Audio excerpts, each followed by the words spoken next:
Isto é o fundamento e os crentes são o edifício, pois ninguém pode lançar outro fundamento além do que foi posto, que é Jesus Cristo. 1 Coríntios capítulo 3, versículo 11. Não está aqui sozinho, mas em muitas outras escrituras, tanto no Antigo e Novo Testamento, que nosso Senhor Jesus Cristo é apresentado a nós sobre a noção de um fundamento, e os crentes à igreja dos primogênitos sobre a noção de um grande edifício erguido sobre esse fundamento. A explicação e aplicação disso será o nosso presente trabalho.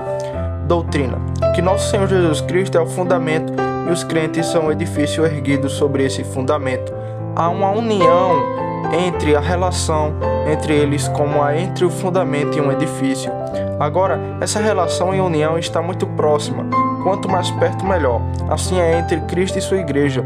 Com os que unem ao Senhor, são um com Ele. 1 Coríntios capítulo 6, versículo 17. Pois tanto o que santifica como os que são santificados são todos um, de uma só peça. Hebreus 2, versículo 11. Também é muito necessário e útil. O edifício não pode ficar sem ele. Um alicerce pode durar o suficiente sem um edifício sobre ele, mas nenhum edifício pode permanecer sem um alicerce sobre ele, e eles devem ser unidos. Assim, Cristo poderia estar sem nós, mas nós não poderíamos estar sem ele. Mas os apóstolos e profetas não são um fundamento, conforme Efésios capítulo 2, versículo 20 e Mateus 16, versículo 18? Eu respondo: não é dito o fundamento, os apóstolos, mas o fundamento dos apóstolos, isso é, o fundamento sobre o qual eles mesmos repousavam. Apóstolos e profetas foram perguntados um por um quem é o seu fundamento, em quem você constrói para a vida e a felicidade. Eles teriam dito: Jesus Cristo. Ele era tudo em todos e, portanto, deveria ser nosso. Cristo foi o fundamento que eles relataram e pregaram a outros. Paulo diz aqui: eu lancei o fundamento. 1 Coríntios capítulo 3, versículo 10. O qual? Ele mesmo? Não, nenhum fundamento a não ser Cristo. Os profetas profetizaram sobre ele como por vir. Os apóstolos apontaram para ele como vindo. Eis o Cordeiro de Deus, disse João Batista quanto àquele lugar em Mateus 16, versículo 18. Por esta rocha não significa a pessoa de Pedro, uma pobre rocha para a construção da igreja, uma rocha tremenda imediatamente e pior depois. Mas é a confissão de Pedro que se destina: tu és o Cristo, Filho de Deus vivo. Mateus 16, versículo 16. Esta pedra edificarei a minha igreja, e as portas do inferno não prevalecerão contra ela. Mas não se diz que Jesus Cristo é a pedra angular? A pedra angular não é fundamento, eu respondo. Ele ser a pedra angular não impede que ele seja também o fundamento. Ele é ambos em aspectos diferentes. Portanto, assim diz o Senhor Deus: eis que põe em Sião uma pedra provada, uma pedra preciosa de esquina, de firme fundamento. Quem crê não se apressará. Isaías 22, versículo 16. O uso de uma pedra angular é para unir as laterais do edifício, sim, e da fundação também. Isso Cristo faz ao fazer um judeu e um gentil. Mas agora em Cristo Jesus, vós que por vezes estiveste longe, pelo sangue de Cristo se aproximaram, pois ele é a nossa paz, o qual de ambos fez um, e derrubou o muro de separação entre nós. Efésios capítulo 2, versículo 13 ao 14. Aquele que poderia juntar esses dois lados distantes e fazer com que eles podem ser, certamente, e esperamos em seu devido tempo, reconciliar diferenças menores. O poste de canto é considerada muito material, em um tecido de madeira, e portanto a pedra angular. A pedra que os construtores recusaram tornou-se a pedra principal da esquina. Salmo 118, verso 22. Cristo como um fundamento. Mostre as propriedades de Cristo como fundamento e que tipo de fundamento ele é. Primeiro, um fundamento estabelecido. Isaías 28, versículo 16. Eu coloco, isto é, Deus Pai, aquele que sabia muito bem como fazê-lo, um Deus de infinita sabedoria e poder. O Senhor Jesus não tomou para si esta honra de ser mediador. Ele foi chamado para isso, designado por Deus para tal propósito, e este é o nosso conforto e alegria. Aquele que melhor poderia dizer o que melhor serviria para satisfazer sua justiça ofendida, aqui fixada em seu Filho para esse propósito. Livra-o de descer a cova, achei resgate. Jó 33, versículo 24. Coloquei socorro sobre um que é poderoso, exaltei um escolhido dentre o povo. Salmo 89, versículo 19. Segundo, uma base baixa. As fundações costumam ser postas de lado e quanto mais baixas, mais seguro. Então aqui o Senhor Jesus Cristo foi colocado muito abaixo para que ele pudesse ser um fundamento adequado para nós. Filipenses 2, versículo 8. Ele se humilhou, houve vários passos de sua humilhação na natureza humana para ser feito homem. Esse foi um longo passo para baixo, que o verbo se tornasse carne, era mais do que se uma estrela se tornasse um torrão, em sujeição à lei. Quando chegou a plenitude dos tempos, Deus enviou seu Filho nascido de mulher, nascido sobre a lei. Gálatas 4:4. A lei moral, ou melhor, a lei cerimonial para ser circuncidado, apresentada no templo, redimido e resgatado com 2 tartarugas, obrigados a suprir a todas as festas. Na pobreza e perseguição, desprezo e contradição para ser desprezado e pisoteado, até a própria morte, a morte de cruz, dolorosa e vergonhosa. Chama-se levantar, mas foi humilhação, para a sepultura. Quando ele foi sepultado, ele foi como os outros fundamentos colocados sobre a terra, e havia uma necessidade de tudo isso sem expiação, sem reconciliação. Terceiro, um alicerce de pedra. Isaías 28, verso 16. Uma pedra é a mais adequada de todas as outras coisas para fazer fundações, porque é dura e firme e ainda assim facilmente lavrada. Agora Jesus Cristo é um fundamento de pedra, uma rocha. Os israelitas bebiam todos da mesma bebida espiritual, porque bebiam daquela rocha espiritual que os seguia, e essa rocha era Cristo. 1 Coríntios capítulo 10, versículo 4. Quarto, uma fundação fora de vista. Todas as fundações são assim. Vemos o edifício, mas não vemos a fundação. Agora, tal fundamento é o Senhor Jesus Cristo. Ele está fora de vista, não abaixo de nós, como ele já esteve debaixo da terra, mas acima em glória. Sua pessoa está fora de vista. No entanto, nós o amamos. 1 Pedro 1, versículo 8. Sua presença é invisível. Ele está conosco em todos os lugares, especialmente em suas ordenanças, mas de forma invisível. Nós sentimos isso, não o vemos, pois onde estiverem 2 ou 3 reunidos em meu nome, ali eu estou no meio deles. Mateus 18, versículo 20. Eis que estou convosco todos os dias até a consumação do mundo. Mateus 28, versículo 20. Seus procedimentos são os invisíveis. Os procedimentos de sua graça dentro dos procedimentos de sua providência são fora. Vós guiastes o teu povo como um rebanho pela mão de Moisés e Arão. Salmo 77, versículo 20. Quinto, um fundamento precioso. Isaías 28, versículo 16. Embora todas as pedras em seus lugares sejam úteis, nem todas as pedras são preciosas. Poucos edifícios são construídos sobre pedras preciosas, mas a igreja sim. Cristo é precioso em si mesmo, ele é de grande valor, o mais belo de 10.000. Ele é precioso em sua conta e estima. 1 Pedro capítulo 2, versículo 7. Para outros ele é uma pedra de tropeço, mas para aqueles que creem, ele é precioso. Sexto, um fundamento permanente. A rocha dos séculos da eternidade à eternidade. Os santos têm edificado sobre ele desde o princípio e serão até o fim dos tempos. Jesus Cristo é o mesmo ontem, hoje e eternamente. Hebreus capítulo 13, versículo 8. Sua justiça é justiça eterna. Suas promessas são promessas imutáveis. Sétimo ponto. Um fundamento eleito e escolhido. Escolhido por Deus e precioso.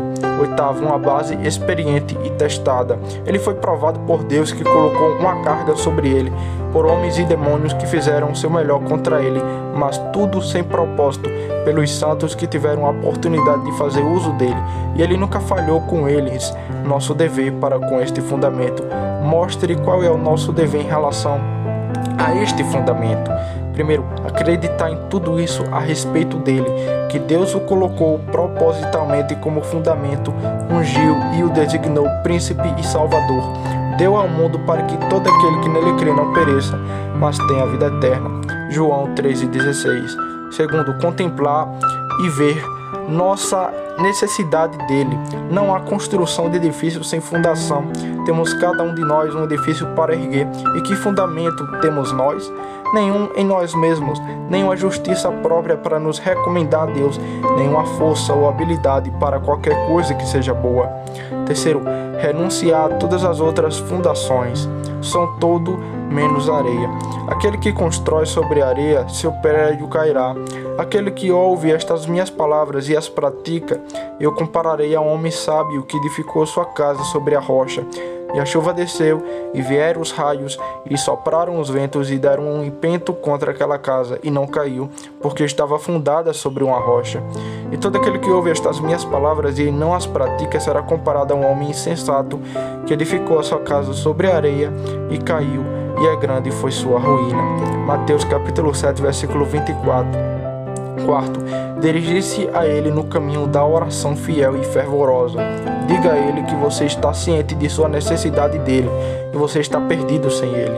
Quinto, construir sobre ele, no grande negócio da justificação, para rolar e descansar sua alma pela fé em sua justiça meritória, ninguém senão Cristo, ninguém senão Cristo. Em todos os nossos perigos, pessoais ou públicos, voar para ele, confiar nele. Fiel é aquele que prometeu. Verdadeiramente a minha alma espera em ti, ó Deus. Dele vem a minha salvação. Ele só é a minha rocha e minha salvação. Ele é a minha defesa. Não serei grandemente abalado. Salmos 62, versículo 1 a 2, conforme Salmos 56, versículo 1. Deus é o nosso refúgio e fortaleza, socorro bem presente na hora da angústia. Salmo 46, versículo 1. Sexto ponto, ter cuidado com o que construímos sobre essa base, na opinião, na prática. Ora, se alguém construiu sobre este fundamento ouro, prata, pedras preciosas, madeira, feno e palha, a obra de cada um será manifestada, porque o dia a declarará, porque será revelada pelo fogo, e o fogo provará qual seja a obra de cada um. Se permanecer a obra de alguém que sobre ela edificou, esse receberá galardão. 1 Coríntios capítulo 3, versículo 12 ao 14. Se você construir um andar solto, vaidoso e descuidado, suas esperanças construídas serão de madeira, feno e palha. Que tipo de construção é esta?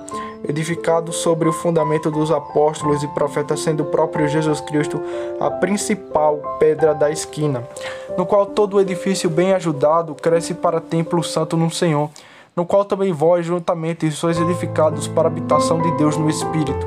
Efésios 2, versículo 20 ao 22. Vós sois edificados, diz o apóstolo, vocês crentes em Éfeso, cristãos e santos. Mostrem que tipo de edifício é a igreja, quais são as propriedades dele. Há uma grande diferença nas construções. A igreja é um edifício, nada disso. É um edifício espiritual. Outros edifícios são feitos de madeira e pedra e materiais semelhantes, mas este edifício é feito de homens e mulheres. Vós também, como pedras vivas, sois edificados casa espiritual e sacerdócio santo, para oferecer sacrifícios espirituais agradáveis a Deus por Jesus Cristo. 1 Pedro capítulo 12, versículo 5. O que nosso Senhor Jesus Cristo diz do seu reino é verdade de seu edifício, que não é deste mundo, nele, mas não dele. João capítulo 15, versículo 19. É um edifício de almas, as almas unidas a ele pela fé são as que compõem este edifício. Segundo, é um edifício espaçoso, um edifício de grande e vasta extensão. Uma grande casa, não uma grande cidade. Não um grande reino, desde o nascer do sol até o pôr do sol, até o leste e o norte e o sul. Mateus 8, versículo 11. É verdade que em comparação com o edifício do diabo é apenas pequeno, um remanescente, um pequeno rebanho, mas em si mesmo considerado é extremamente amplo e abrangente. Eu vi, e eis que uma grande multidão, que ninguém podia enumerar, de todas as nações, tribos, povos e línguas, em pé diante do trono e diante do Cordeiro, vestido de vestes brancas e palmas nas suas mãos. Apocalipse capítulo 7, versículo 9. Terceiro, é um edifício alto. Embora parte dela esteja aqui embaixo, ainda assim o topo é tão alto quanto o céu. Ali estão os anjos gloriosos e os espíritos dos justos aperfeiçoados todo deste edifício. E então, para aqueles que pertencem a ela e que estão debaixo, seus objetivos e desejos são elevados, suas esperanças e expectativas são altas, seus afetos e conversas estão acima, pois nossa conversa está no céu, de onde também esperamos o Salvador, o Senhor Jesus Cristo. Filipenses capítulo 3, versículo 20. Eles pisoteiam as grandes coisas do mundo, como sujeira, como Moisés fez. Pela fé, Moisés, sendo já grande, recusou ser chamado filho da filha de Faraó. Hebreus 11, versículo 24. Quarto, é um edifício santo. Não sabeis vós que sois o templo de Deus, que o Espírito de Deus habita em vós? Todo edifício não é um templo. A igreja é o templo de Deus. O templo era um lugar separado para Deus de todos os outros usos para o uso sagrado. Assim, o Senhor separou para si aquele que é piedoso. Salmo 4, verso 3. E é nosso dever nos separarmos para sermos para Ele totalmente e unicamente.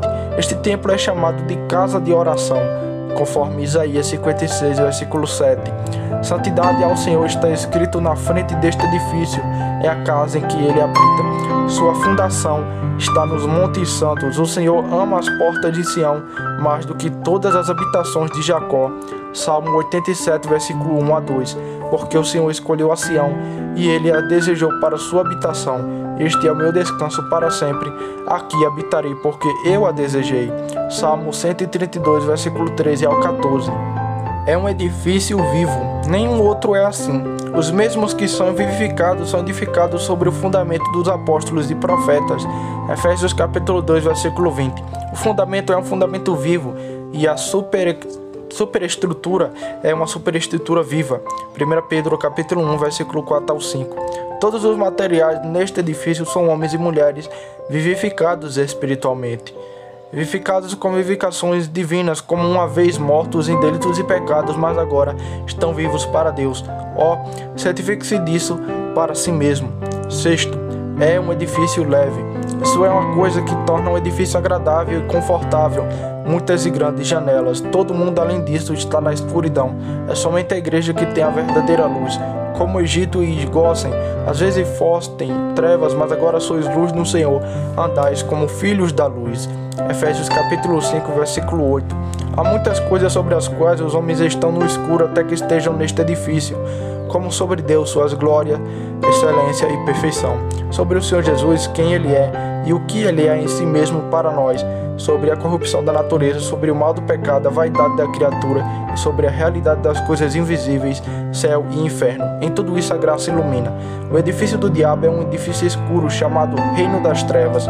Colossenses 1, versículo 13. Sétimo, é um edifício seguro.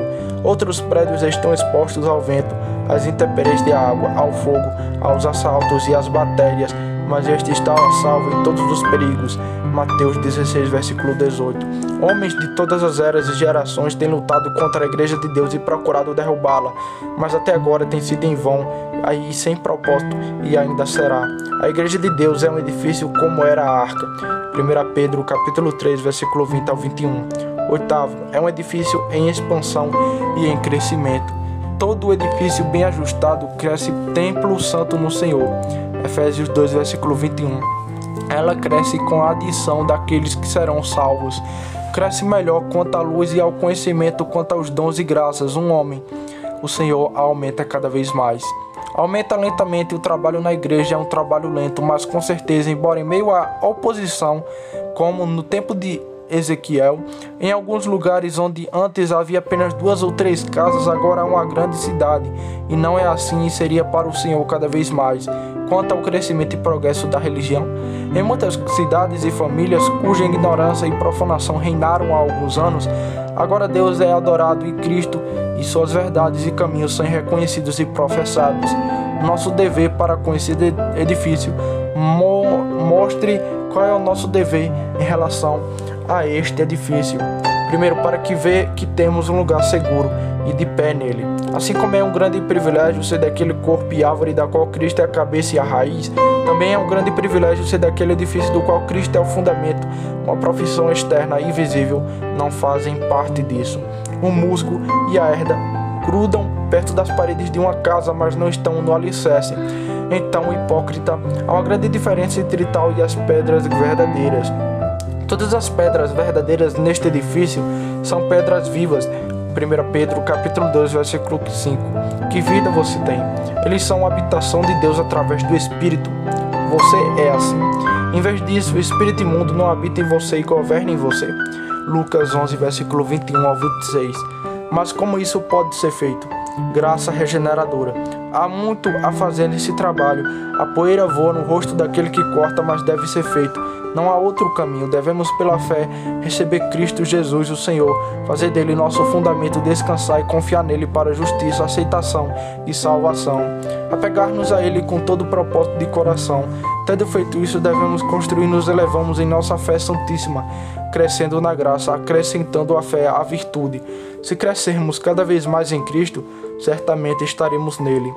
Judas 20, versículo 20 ao 21. Segundo, procurar tanto quanto em nós residir o bem do edifício. Se não pudermos fazer mais nada, podemos orar por isso, pela paz de Jerusalém. Paz dentro de si para que as diferenças sejam sanadas. O cimento ou argamassa é amor. Dizem que todas as pedras do templo de Salomão foram ordenadas de tal forma que pareciam uma só pedra. Paz dos inimigos aberta, secreta, coberta e descoberta. Nossas orações devem ser secundadas por nossos esforços. Não podemos fazer nada para sua ampliação, seu estabelecimento e sua reparação.